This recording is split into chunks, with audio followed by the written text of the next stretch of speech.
कि मई 13 को जो इंसिडेंट्स हुए थे उसके बारे में अगर आप बताएं कि क्या हुआ था उस दिन। मैं 13 मई को सुबह 9 बजे के करीब अरविंद केजरीवाल जी से मिलने उनके आवास पे गई थी। मुझे वहाँ पे स्टाफ ने ड्राइंग रूम में बिठवाया और बताया कि अरविंद जी घर पे हैं और वो मुझसे मिलने आ रहे हैं। इतने में विभव कुमार जो कि उनके पीएस थे, वो वहाँ पे धनधनाते हुए आते हैं और मैंने उनको बोला भी कि भाई क्या हो गया, मतलब अरविंद जी आ रहे हैं, क्या गया। तो इतना मैंने बोला और इतने में ही उन्होंने हाथ छोड़ दिया।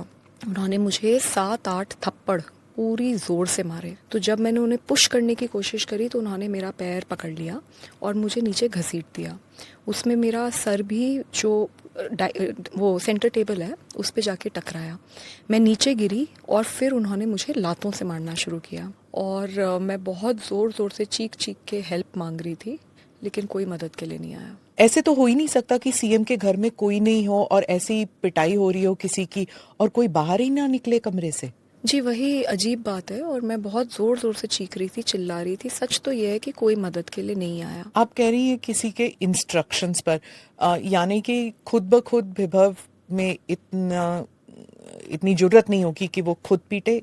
Is that what you are saying? Vibhav ने अकेले मारा, क्या किसी के इंस्ट्रक्शंस पे मारा, ये सारी चीज़ें अब मैटर ऑफ इन्वेस्टिगेशन है। दिल्ली पुलिस के साथ मैं पूरी तरीके से कोऑपरेट कर रही हूँ।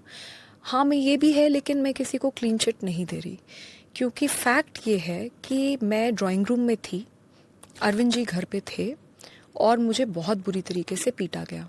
मैं चीख रही थी, चिल्ला रही थी, पर कोई आया नहीं। मैंने ये नहीं सोचा कि मेरा क्या होगा, मेरे करियर का क्या होगा, मेरे साथ ये लोग क्या करेंगे।